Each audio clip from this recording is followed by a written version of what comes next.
Hello and welcome to OverShadow ShadowCast with your host Thomas Anderson, Tech Wizard. It's Abigail Mott. That sentence made no sense. There were commas where there shouldn't have been commas. There were gaps Excuse me, where hold there on. shouldn't have been gaps. Oh, It no, sounded no. like you were saying you were the Tech Wizard. How could I have said a comma? You imply a comma.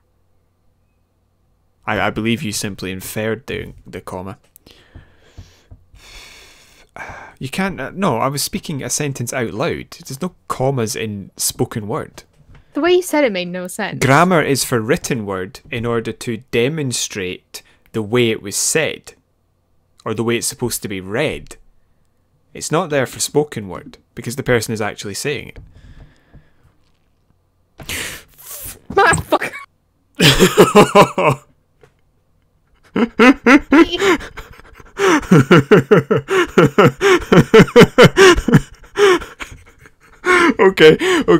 Okay. Just give us a second to recover, and then I think somebody's going to have to explain what they just did.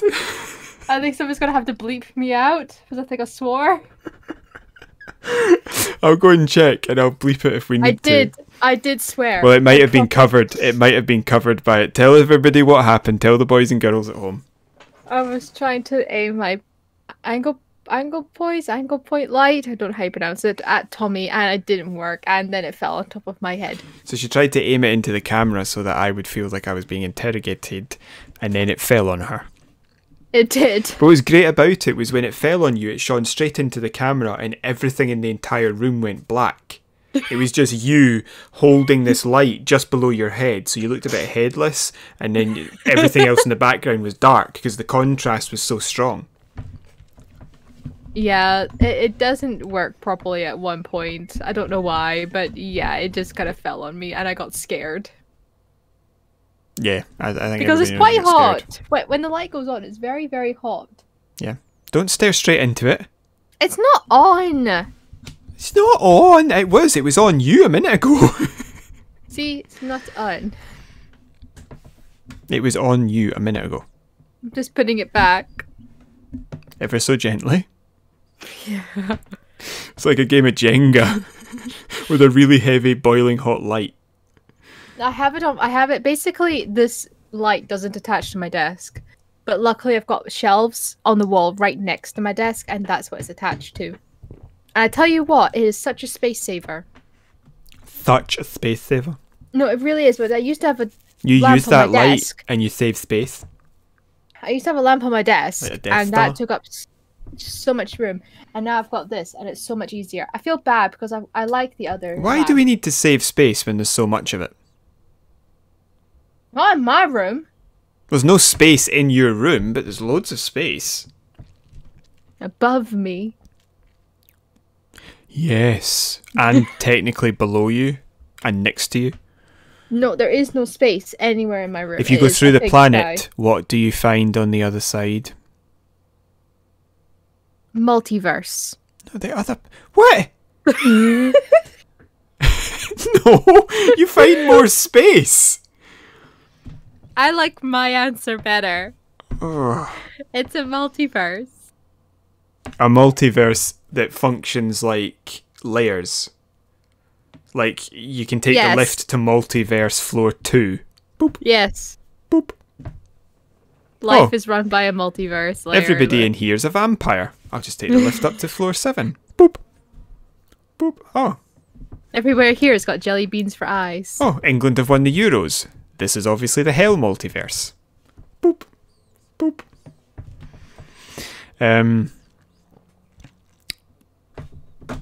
What have you been doing? Other than burning yourself? I played a little bit more of golf with friends, but on my own. Yep. Which basically nullifies its title. It Golf is with nae friends. Golf with nae friends. It is golf solitary on my own, and it is quite boring when you play by yourself. Oh, we tried to play with me, but you got quite violent. Because you kept cheating. That's not cheating. That is the purpose of the Kept game. you kept knocking me out of the way. Yeah, that's the point. No, it's not. Yeah, yes, it really is. I don't like that aspect. Yeah, the multiplayer aspect. You don't like the multiplayer aspect. No, I don't mind playing against people, but only like this is what I used to hate about playing Mario Kart was the fact that if I played against people, like it was the skill level was so astronomical that I was just getting left in the dust all the time, and sometimes I would time out of the race. That's what it just reminds me of, and it gets me really frustrated. Mm-hmm. But you need to be challenged like that because you're not a kid. Not when they keep hitting me out of the way and into the water. Mm-hmm. But you need to then just focus, realise it's hilarious, and accept that this is where life has taken you. I'm gonna come to your house and shoot golf balls through your bedroom window. Just your bedroom window, nobody else's. Yeah, because you're that good. You're that good at golf. I used to be part of a golfing club, actually.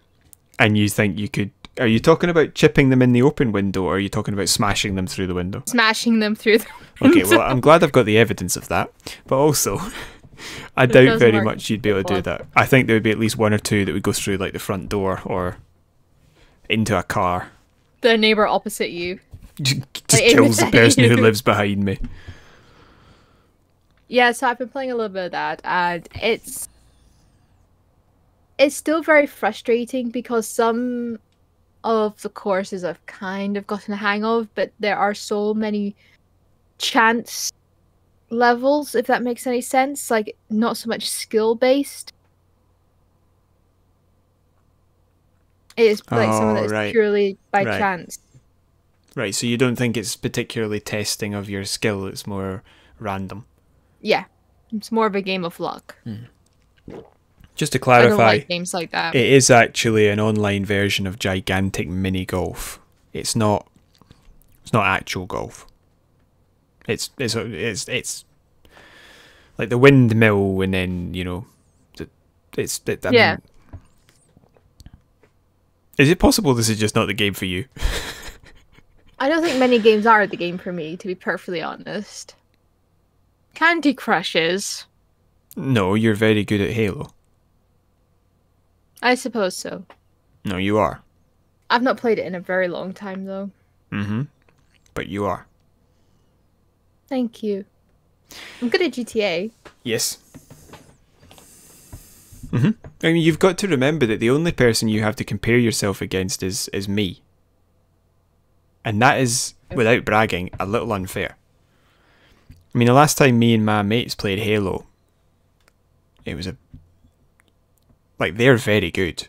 And I had a game in which I won by like 25 points. It was just one of those things. I just had a set of really good games that month and kept winning. You're just very good at sort of analysing a situation, and you're very good at quick thinking. They're very, very good at it as well. But the point is that would have made them look like chumps. But they weren't. I was just having a really good game. And if you've only got... Because they would have looked at each other and they would all have been doing well compared to each other, so they've realised I've just had a really, really good game, and that's just one of those things. You're only ever comparing yourself to me because you've got nobody else to look at. I suppose so. So if you have a bad game, it's no different than if I have a really good one, because the scores are still... Yeah. And then you don't know.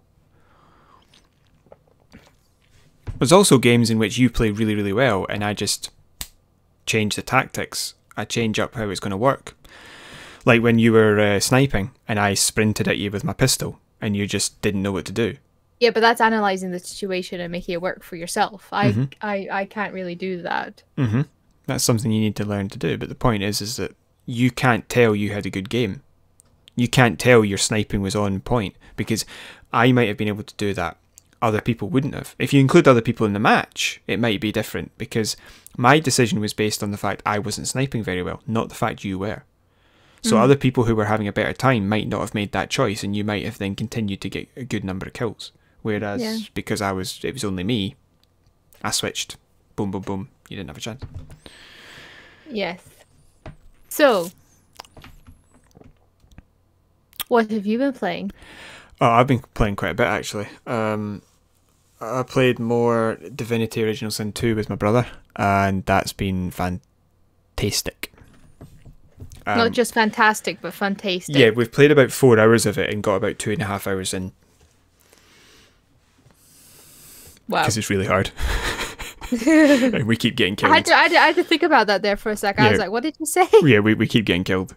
Yeah. There's one where we dug into a grave in somebody's back garden, and the game actually gave us 2 opportunities to not continue to dig, and we did it anyway, and then a bomb went off and we both died. Well, that just shows you how stupid you are. So we decided not to do that again. But then he ran off by himself into the cemetery, and by the time I caught up, he'd blown himself up by digging into another grave. And so I revived him. And then he dug into a 3rd grave. Blow up again? No, he summoned an evil creature that was like 5 levels higher than us, which proceeded to not only kill us instantaneously, but then start ripping through all the other people that were in the vicinity. Oh man! So we had no choice but to load it back up. I mean, we were dead. We had to load it anyway. But even is if this online? Is this like an online? No, like we're online multiplayer in a single. It's co-op in a single player story. Okay, See what I mean? thought this was like an open worldy type of thing. No, well, yes, no, not so much open worldy. I mean, like like where MMO. Yeah. No, it's a single player experience because you can have like a crew of people with bare minimum 2. He's just taking control of the second character. Yeah. As opposed to me having control of both. And it was actually really good. We had a difficult time with the first fight that we had, but we managed to work our way past it. We got smarter. We were able to do it okay. And then he managed to find a way to summon a level 7 creature. But because the autosaves are actually quite far apart, when he blew us up, we had to go like 20 minutes back. So, sorry, he didn't blow us up. When he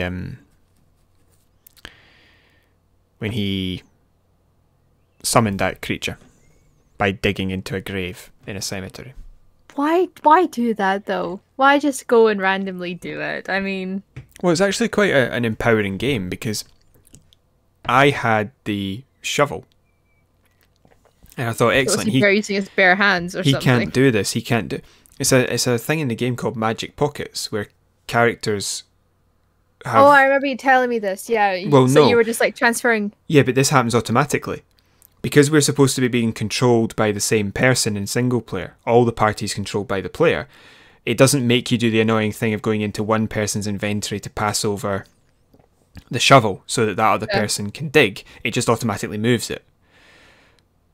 But I thought, oh great, I've got the shovel. He can't do it. He can't. Voomph. It's gone. He's got it. He's digging a hole and boom. And he says, could you revive me? What? Because I didn't even notice he'd blown up. We were so far apart in the map. You can go basically wherever you want as long as you're in the same overall area. Yeah. And so he's disappeared. And then I find his gravestone right next to actual gravestones and I have to cast revive. Oh, silly Billy. And then he summoned this evil creature that killed us, a dog, and a widower who was at her child's grave. And I thought, this got really bad. It was one of those things where we couldn't run away either because I knew if we tried to run away, which is what he wanted to do, this thing would go on a killing spree and kill half the people in this city, and that would affect our game the whole time. Oh. So we didn't, yeah. So he's got really annoyed with the autosave not being good enough. And he thinks we might have put it on too high a difficulty. It sounds like you may have done. But he also likes to say that my character is useless, which I think's a bit harsh, because my character's like a tank. It draws in all the fire. And then his character dishes a lot of damage and does some healing, and mine does some healing. So I can't do a lot of attack. But he was saying, oh, your character's rubbish. And I said, no, because when I start, I have to focus on certain things, drawing the attacks to me, encouraging everyone to give them a boost, blah, blah, blah, blah, blah, blah, blah. Blah, blah, blah, blah, blah, blah, blah. And I also have to run up to people and hit them because I'm not a ranged unit. Yeah. But once they come in range and I hit them, I can do up to 60 points of damage. And a lot of things don't even have that much health, so that would kill them. But it just takes a bit of time for me to get to that. And he's like, oh, you're rubbish. Your character's rubbish. You need to do more damage.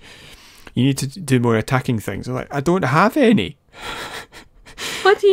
I can't cast Thunderball if I don't have it. What do you want me to do? Make up a power. So what we really need is scream down the headset. We need to level up a bit, but we also need to find other characters for the party who've got other Yeah. abilities, so that we're not just. But Well, I mean, decided. I'd join and probably just be canon for Well, you it. can't because it's only 2-player. I think the next one though, that one's more than 2. I think that's 4. Right, because I was saying I would literally just be running around the map in circles, going, "Come and get me! Come and get me!" You can't do that. Oh, It's all action points based, so every movement happens on your turn, and it uses your action points. So if you just run around in a circle, ranged units will just kill you. It's a very difficult game, but we're getting there. It sounds like. But it's quite thematic. It allows you a lot of freedom to do what you want. Because if you're a really strong character, there's a ship that was on fire, and we could let it burn. Or if you had like a rain arrow, you could fire. Sorry, a water arrow. You could fire water arrows on it to put the fire out. Or if you were strong, you could pick up a water barrel and throw it on it.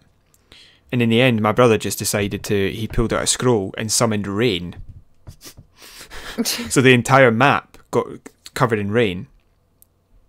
And for the next, let me see, how long would it have been? It was 30 turns. Each turn is supposed to be something like 6 seconds, like it is in D&D. So that would be 12. So it would be 2.5 minutes. Every character was wet, and they were all talking about how great it was that we put the fire out. So it allows you that freedom to do what you want.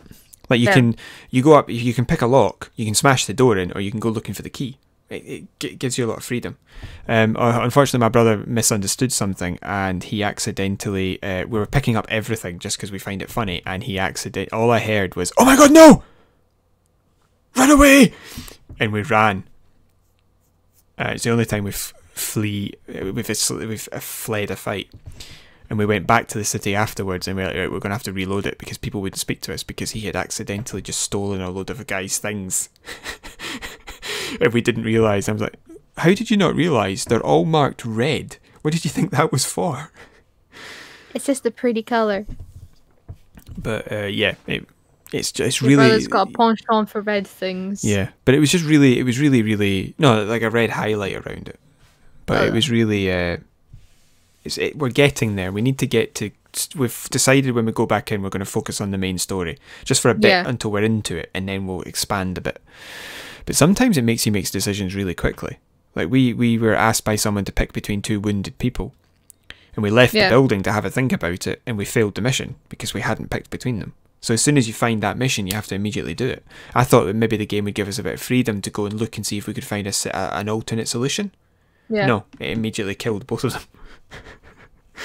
So it's hard and dark and pretty, it's pretty full on. If you've got to make your decisions, and that's just the way it is. It sounds interesting though. Yeah. The other game I played, actually I completed because it's about to leave Game Pass, was another space puzzle game called Observation. Okay. It's about a space station called Observation, which is built like ours are. It's only like 5 years in the future. Yeah. It's built like ours are, tubes that people float around in. And there's a thing happens, and you have to find out where everybody's gone and fix this. And you actually play as the operating system on the station. Right. Alongside another character. Called Emma. And she's trying to save everybody and fix the station. And it's pretty. It gets pretty. There's points where it's pretty scary and creepy and weird. So are you like a robot? Yeah. Okay. So because normally it would be you be the human and it's the You're the operating system, and you can control the cameras and these spheres that fly around. Oh, okay. I think there's... Sounds weird. It focuses it very much on the story, so if you want to collect the other stuff that's there and really fill out that, you will miss it if you don't know to do it, basically. Which I'm not sure I like. I would have liked a little bit more heads up. If you leave now, you can't pick up some stuff. I just liked a little bit more of that. Do you know what that reminds me of? What? When you said that, all I could think of, that episode of The Simpsons where they get like the smart house that Pierce Brosnan voices. Mm-hmm. That's just what. Did you ever watch Foyle's War? that the one with Sean Bean? No, that's Sharp. Foyle's War is I never watched that either, to be perfectly the detective show set during World War II. Nope.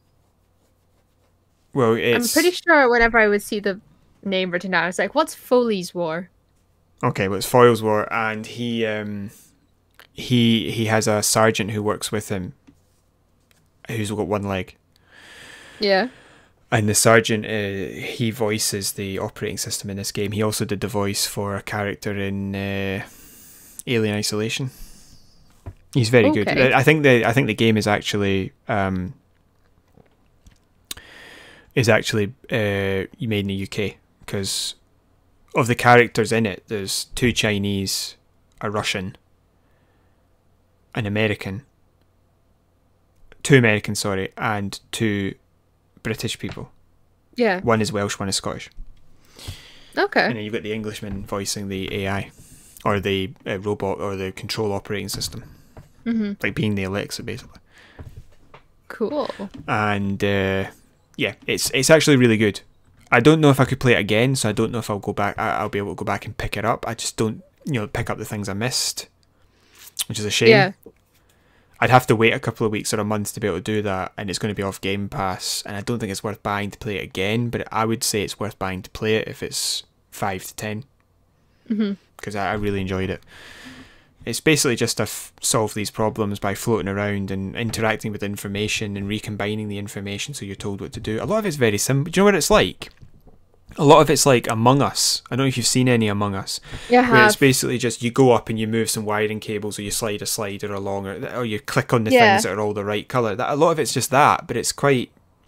the entire thing is what has happened to you, what's going on. And it's one of those stories where at the end you're still not 100% sure what's going on, but you've got a rough idea. Okay. I quite enjoyed it. Sounds good. Yeah, that's it. There was a story you wanted to talk about? Yes, there is. So, basically, Capcom have come under a little bit of heat, especially for games such as Resident Evil 4 and Devil May Cry. It is being alleged that they have used textile photographs by a designer, called Judy A. Durack. Sorry, can I just ask a question? Did you say textile photographs, or do you mean... Textures, sorry. Textures, right. I apologize, I should have said textures. So photographs that were used in game textures? Yes, so these are a bunch of textures that Jurakek, I don't actually know how you pronounce their surname, photographed over 1,200 different ones, like surfaces and things like that, and sheep, and so I don't know if they put them into a book in 1996. Now, a lot of these images are from a CD-ROM, but for people to be able to use these particular textures, they have to go to the artist themselves. That's like a stipulation. At no point did anybody go to them about asking to use these textures, and apparently there are roughly around 80 photographs that are eerily similar to the ones being used in Resident Evil 4 and also Devil May Cry. So there's about 100-page documentation kind of going over this and talking about it, and there's like, if you go into Polygon, they've got a good that's where the stories come from, and they've got some really good kind of like their pitch Jurakek's pictures plus the pictures from the actual gameplay, and you're like, I think just to wow. say, it might be Jurasek. It might be. I don't know. That's how I would do if I was having a go at it. If I was trying to pronounce that name, that's where. So basically, they're or Juracek. Yeah. Well, basically, her photos are Juracek. Okay. No, Juracek. Sorry. So basically, they've kind of put down her original textures, photographs of her textures, along with what was actually found in these games, and they are very eerily similar. They've even been able to pinpoint like specific patterns and things like that. So it's basically like somebody has taken a picture of a fingerprint, and then they've somehow magically taken a picture of the same fingerprint. It's that much of an individual picture. It's that I mean, I'm looking at one here, and it's a ram's head with like curly horns and looks like grapes around it. But the grapes are like two smaller bunches of grapes next to the ram's head, then two larger bunches of grapes, and then two smaller bunches of grapes again. And then you have some artwork for Resident Evil remake. Was it New World? And it's strikingly similar. Like, you would think it's just been copy and pasted and put like a little filter over it. That's about all that's changed, just a little bit of a filter. So these are, I mean, it looks like it is it. Like, it's very, very close to the original source material, if that makes any sense. Like, it looks like her stuff. Can I ask a question? Yeah?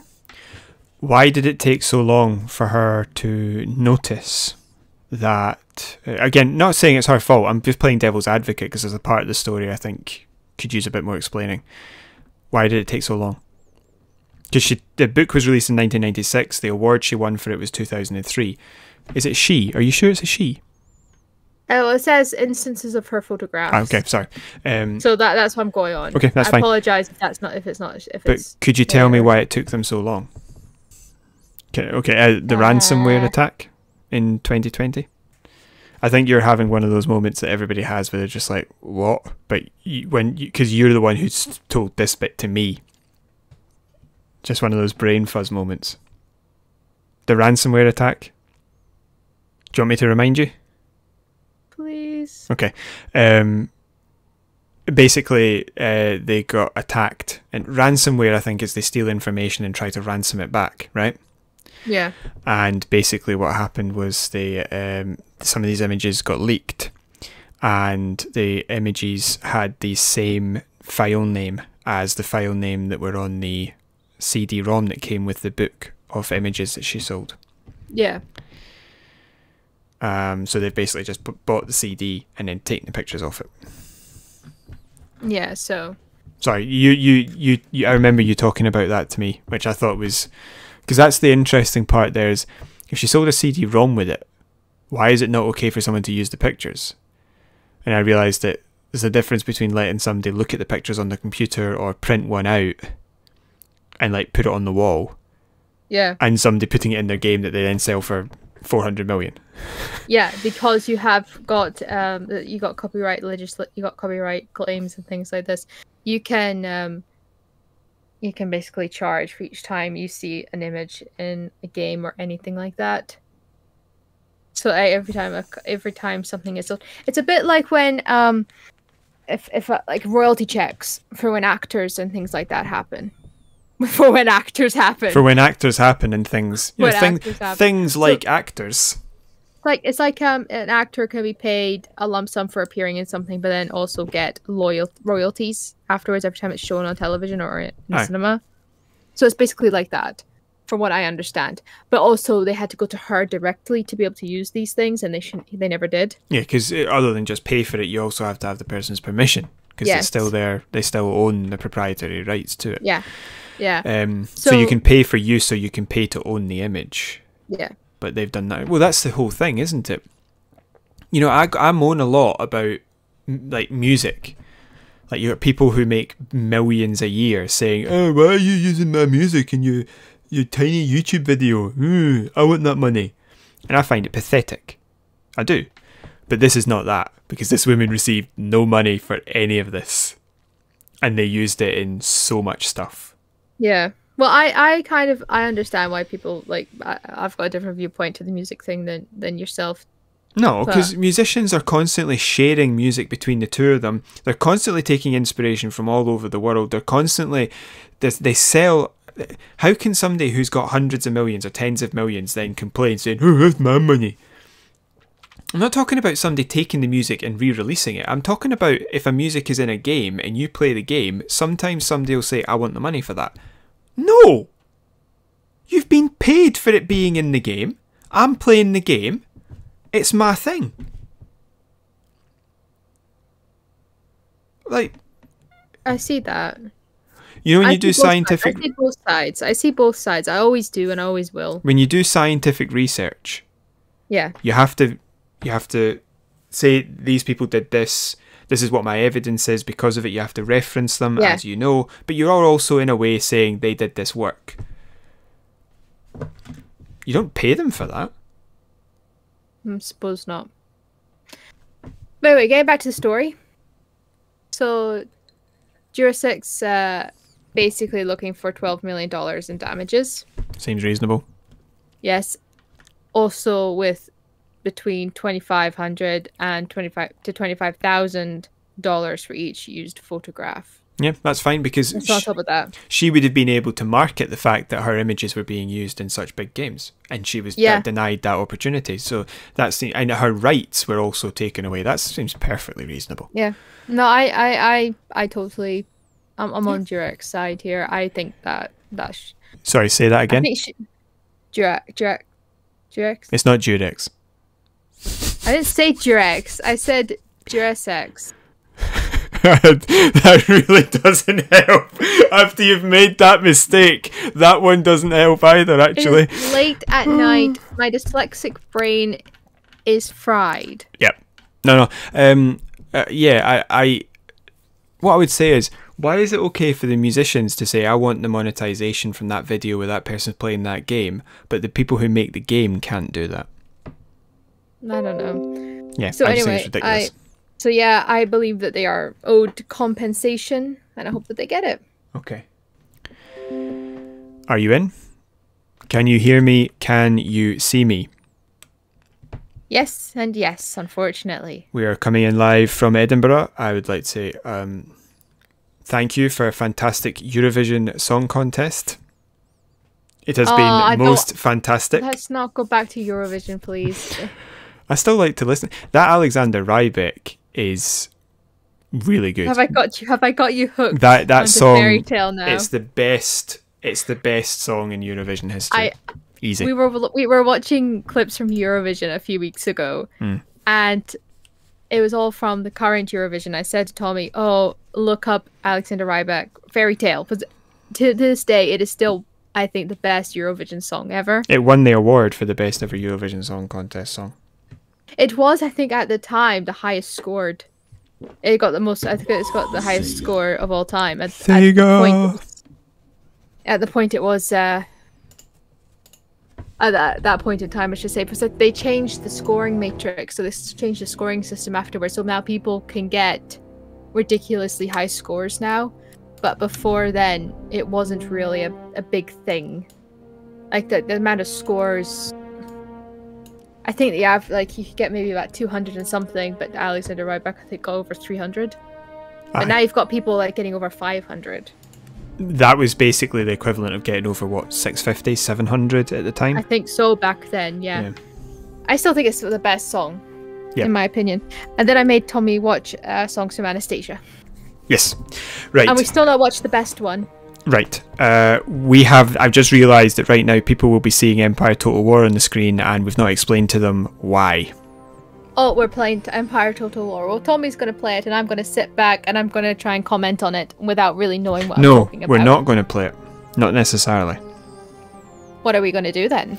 I might have a wee look at it. I might boot up. What we're actually going to do primarily is pick, because we've decided that I am going to play a playthrough. Yes. Which you can join in and watch if you want. Sorry, that was optional to Abigail. Everybody else has to watch by law. But you can join in with the videos if you want. I can do them by myself, because I know strategy is not really your thing, but I was kind of hoping you could just talk. It's very loud. Is it loud? Yeah, to me it's very loud. Give me a second. Sound, obviously. Like the music, can you just bring down the music a little bit more? Is that okay? Well, I don't know, it's quiet there, but when it goes into the other thing, it's very loud. Whoa, it's loud. Is that okay? Still loud, but maybe it's just me. Maybe it's just my headphones. The music will not actually be that common after we're out of the menu. Okay, well, so what we're going to do at the minute is we're going to have a look at the different nations I can play, and we're going to have a conversation, maybe pick one and maybe do a wee intro to the game. But when I come back to start it properly, we will just start and we will just pick and we'll run. So whatever I do just now will not be part of that. Okay. So play single player. Yes. Oh, hold on, what's multiplayer? Oh, right, that's rubbish. Well, it's not rubbish, obviously, but I would love to play one of these multiplayer campaigns that some of the games have. Warpath campaign... Nope. The Grand campaign. I've done this. I got America independent by about 1942. It takes a lot longer than in real life. This game takes a long time. Grand campaign. So basically, this is a grand campaign. We are not going to play the short campaign. We're going to go for world domination. Short campaign ends in 1750. So this runs from 1700 to 1800. Actually, you can play after that. You just have to have achieved the goals by the end of 1799. But you said you completed the independence thing by 1942. Right, it was longer than that. But it's supposed to be done by 1782, I think, and I had it done by like 1793. It was past because this game has a slower build up. You sort of you start to absolutely steamroll everyone later on, and in small campaigns like that doesn't happen. But you can go for a prestige victory, but we're going to go for world domination, which basically just means hold 50 regions, because you're so powerful once you've got 50 that they can't beat you. Now, what we're going to decide is not this. This is perfectly fine. Hands up.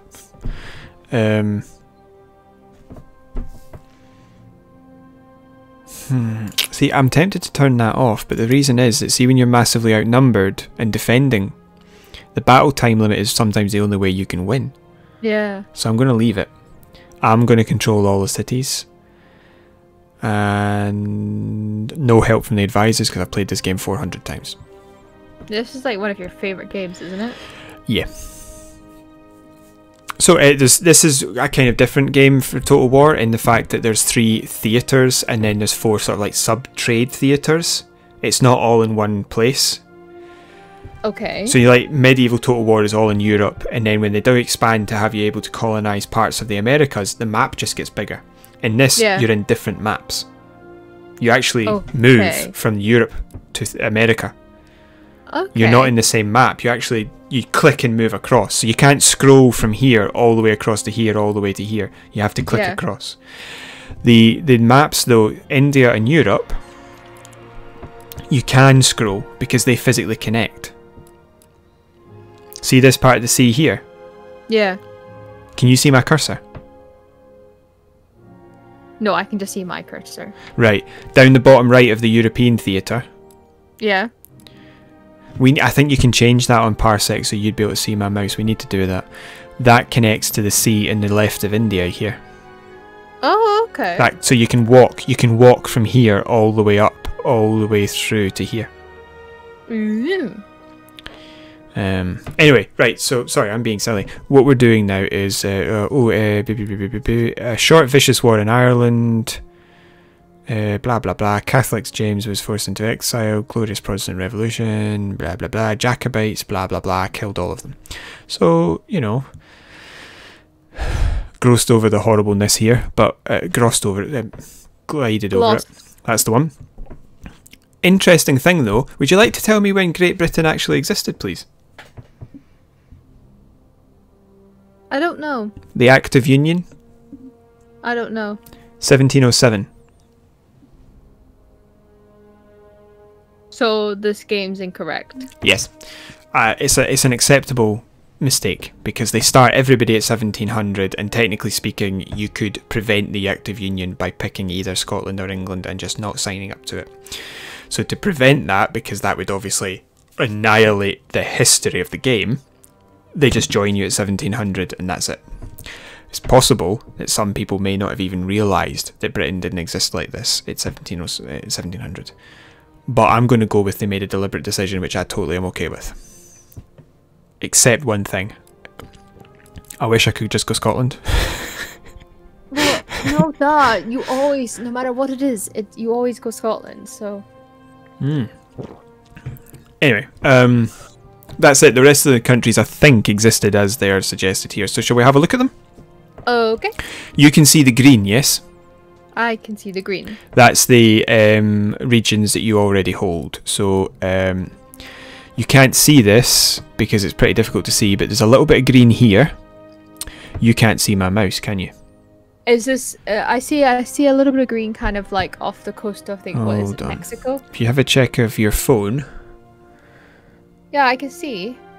I can see a little bit of green. Yep. And there's a bit here. Yeah. And then here. This is see, this is interesting. Technically speaking, this area here, on the side of the Americas where New York and that is, was run as it was by Britain. But in this game, it's run by the 13 colonies. They're your protectorate, and they occasionally. There's a way that if you complete a set of missions for them, they fold into the British Empire. And then sometimes you'll have American revolutions you need to put down. But that's why nothing else in America is highlighted when obviously it was run by Britain. Yeah. But also this is 1700, not close to the American Revolution. What you'll find is that the American Revolution may start in 1720. Because if you wait till 1776, you probably own most of the map already, so they wouldn't have a chance of winning that war. So they have it happen a bit earlier because it's all tied to how happy they are.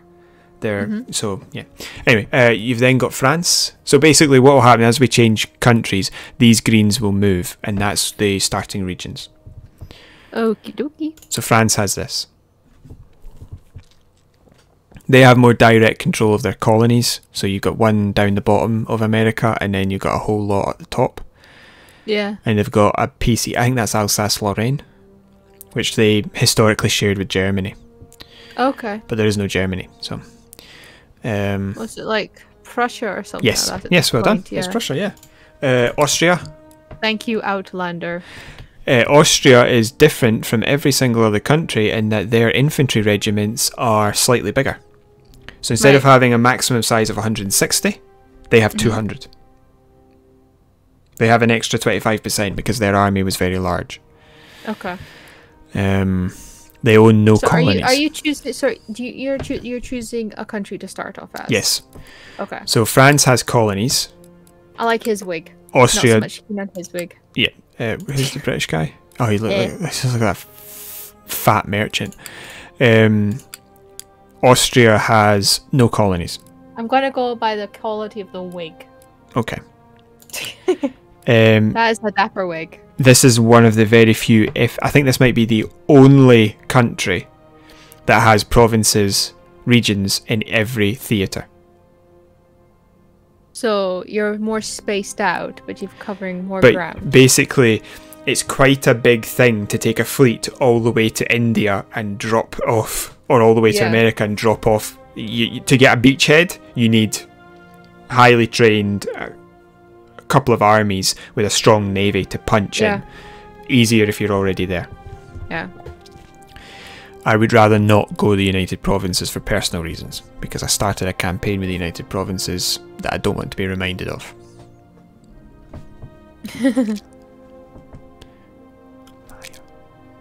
I'm mouthing the reason right now in case there's a lot of silence. It might take Abigail a bit of time to work it out.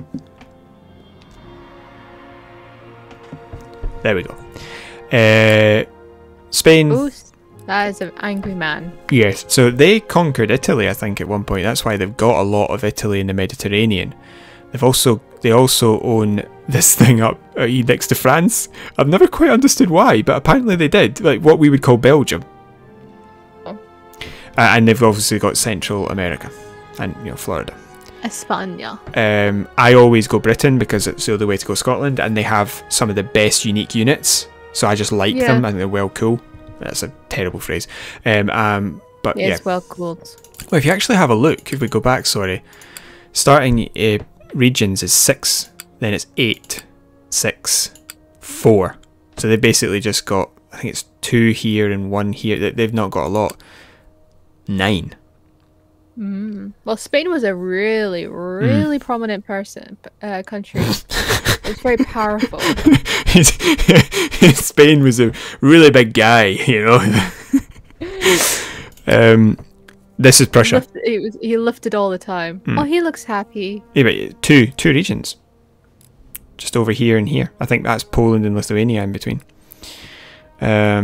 Strong army. I mean, Prussia was referred to as an army with a state, as opposed to a state with an army. There's Poland, Lithuania. I like his wig. I like his hat. So you would be basically going to war with Prussia or Poland, depending on which one you went, if you went one of those. Next one. 12 for the Ottomans. Beard. Yeah. You'll find is that... Ottoman was massive though, wasn't it? 12, yeah. What you'll find with a lot of the nations that are in, say, the sort of the Middle Easty, India area, is they have a lot of melee units compared with the European troops, because the European troops basically mastered the art of teaching their line infantry to function in a melee capacity. Right. As in muskets and rifles being used to stab people. Yeah. So these guys will have swords and charge into battle with swords. And some units will have guns, whereas all the line infantry covered both topics when it came to the Western units. But you'll start with, like, if you were to go Britain, you start with like a few units of pikemen, but then that's it. You move to line infantry. Russia's tough from the point of view that they've got a lot of regions and they're spread out, so being attacked is a bit difficult for the opposing AI. But the bad side is you can't really easily send support from here at the back all the way forward, and a lot of these places give very little money. Yeah. You don't make a lot of money from 9 starting regions. I've often found that Russia gets stuck here. They'll have a huge Caspian Sea, sort of like Black Sea, sort of Caspian, I think it is, navy, but that's it. Sweden's a hit or a miss with the AI. I remember one game where they were the only nation left at the end, and another one where they attacked me very early on, so I had to destroy them. It's very, very interesting what they do. 4 regions, no colonies again. Not had a lot of colonies actually, since it seems to be France, Spain, Holland and the United Kingdom, and nobody else has colonies. The Maratha Confederacy, 2 starting regions in India. It's very pretty. They're a smaller nation. I think just go with Great Britain. Because the rest is owned by the Mughals. And there's also the Persians in the north, which you can't go. And that's why they're so small, but they were able to fight a little bit of...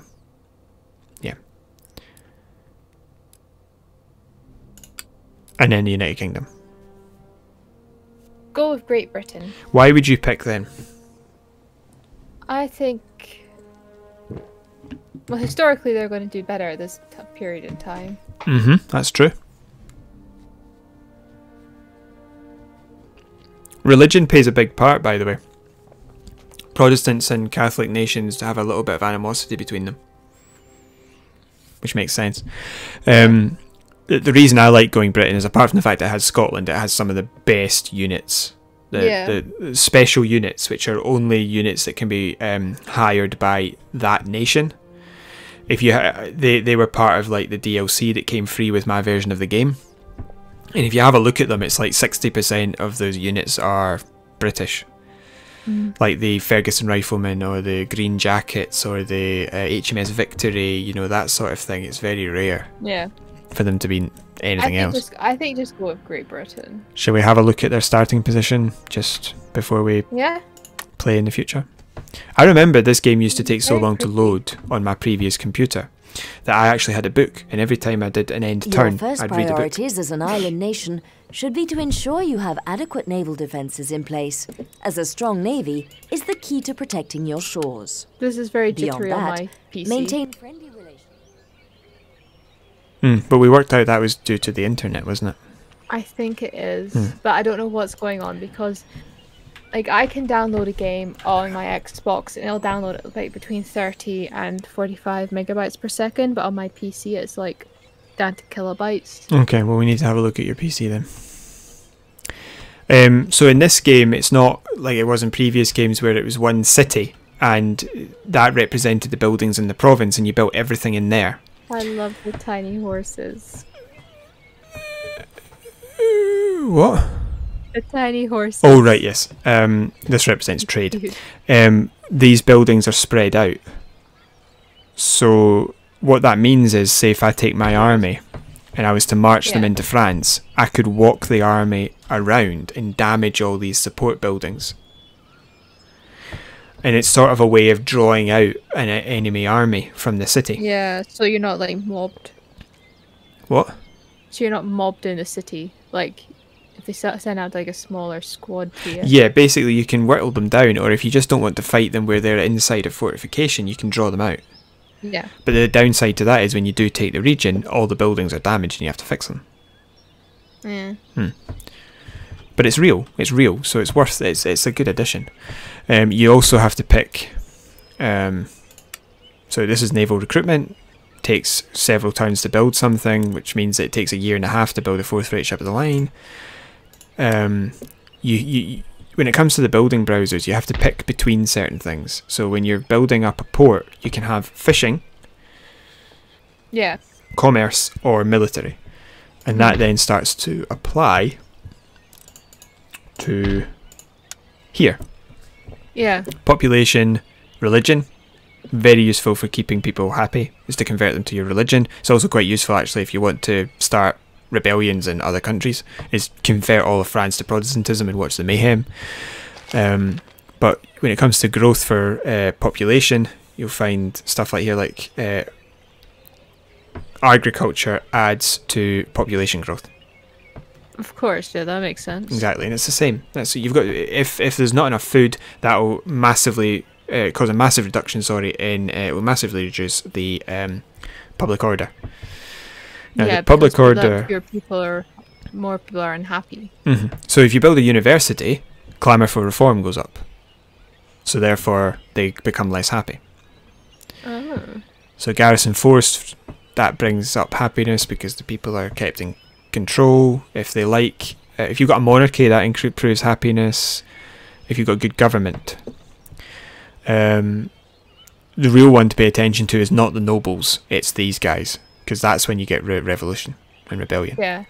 And if you have a revolution, you have to pick a side, and if you pick the wrong one, you lose the game. That's a nifty.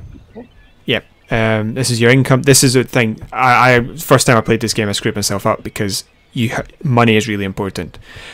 Invest at the beginning of the game, not in your military, because your military drains money. Build buildings that return more money. You only have to pay once, but you then start making the money every turn subsequently. Whereas the army, you pay and then you have to keep paying to keep the unit. Okay, that makes sense. These are diplomacy down here. Allies at war, trade partners, protectors, all very nicey. This is how happy people are.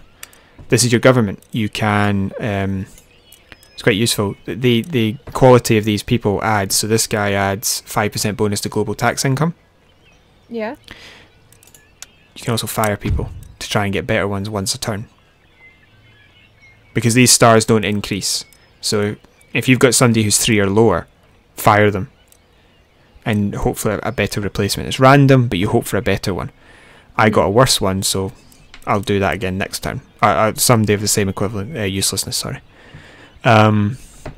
King is useless, government popularity, next election. I usually end up doing so well that I never lose an election. You don't, all that happens if you lose the election is these guys go up here. Yeah. And what that means is that you just have to, like, I would lose all the benefits of these better guys because these guys are bad. But that's really it. But if you do well, your people keep voting for the government that's already in place. This is trade. You can come here and you can have a look at how much things are worth. So if you're choosing a plantation, do you want to grow sugar or tobacco or tea, you would say sugar because it makes more money. Yeah. But as you build more sugar plantations, that goes down. So you then move to something else because you flood the market. Ah, right. Yeah. Okay. It's really good. So it's like proper strategy. Like there are real consequences. And this is like the barracks. I can't build this because I haven't done the research, so Edinburgh, I go along to here and I can research upgrades for things. Nice. First one you always do, canister shot, because it turns all your cannons into a gigantic shotgun. The canister shot can take out a unit marching towards you. A volley of canister shot from a full artillery regiment can take out half to all of them. If you have them marching side on, one cannon can take out half. Because it's genuinely just a shotgun fired from a cannon. So it's hundreds of tiny little balls. It just minces the opposition. So it's the first one you go for every time. But you get non-military research as well. And you need to... That's good. Yeah. This means that you're not just focusing, like you say, on the military aspect, you're also focusing on other aspects of the game. Well, if you focus on this stuff, it actually allows you to build better universities, which then speed up how fast you go. Because the number of universities, their quality, and the number of gentlemen in a university improves the speed at which you're able to do research. As you can tell, I love this game. I love this.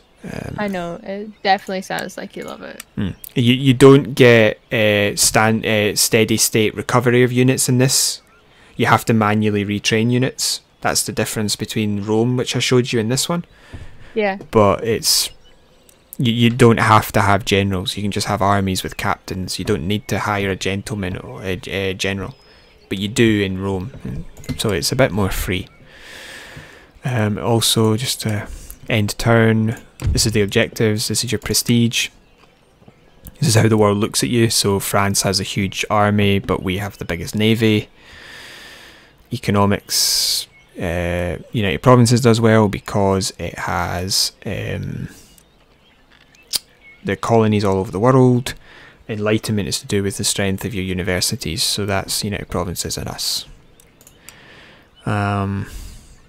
Diplomatic relations, it's just, can you trade? How do people look? How do people like you? All that sort of stuff. Cool. As you can tell, most of the world hates me. Because it's all red. That means they hate you. Yeah. Well, that's jolly. And as I said, if you go to the armies, pikemen!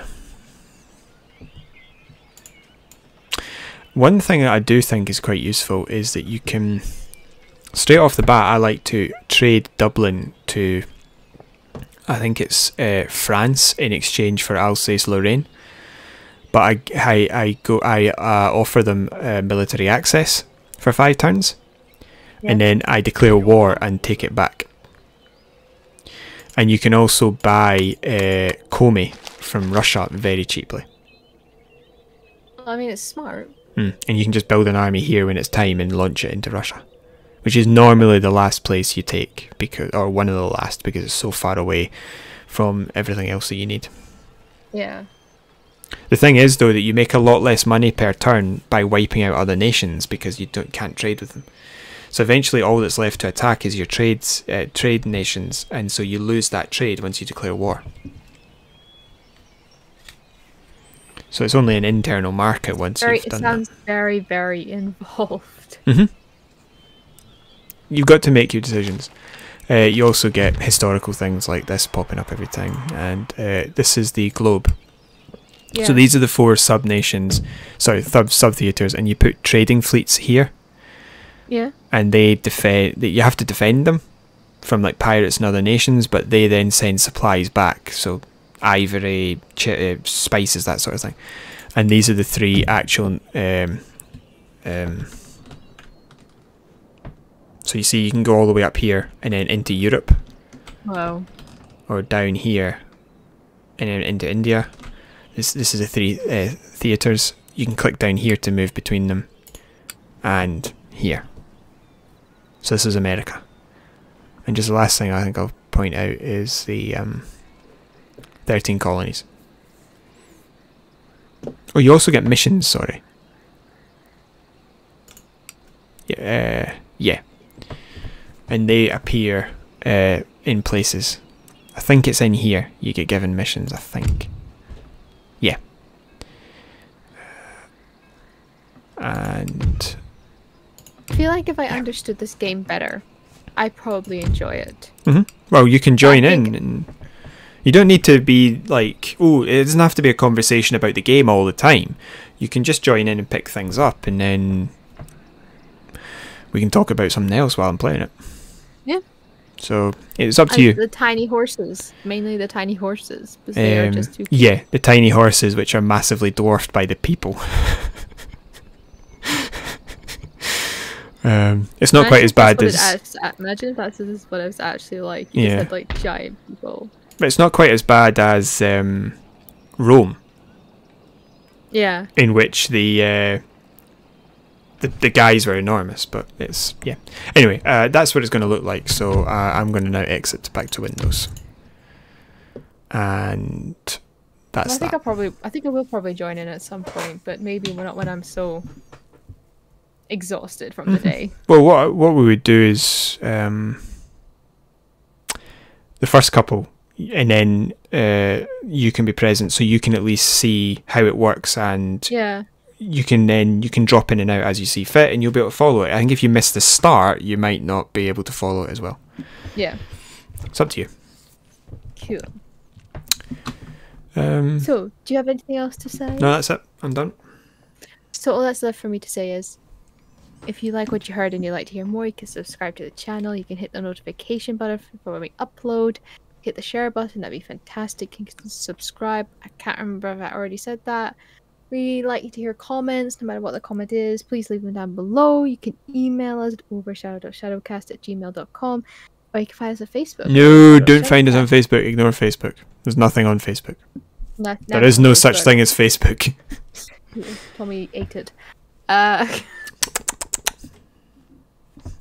So thank you guys so much for listening, and I hope you guys come back. Bye bye. Bye bye.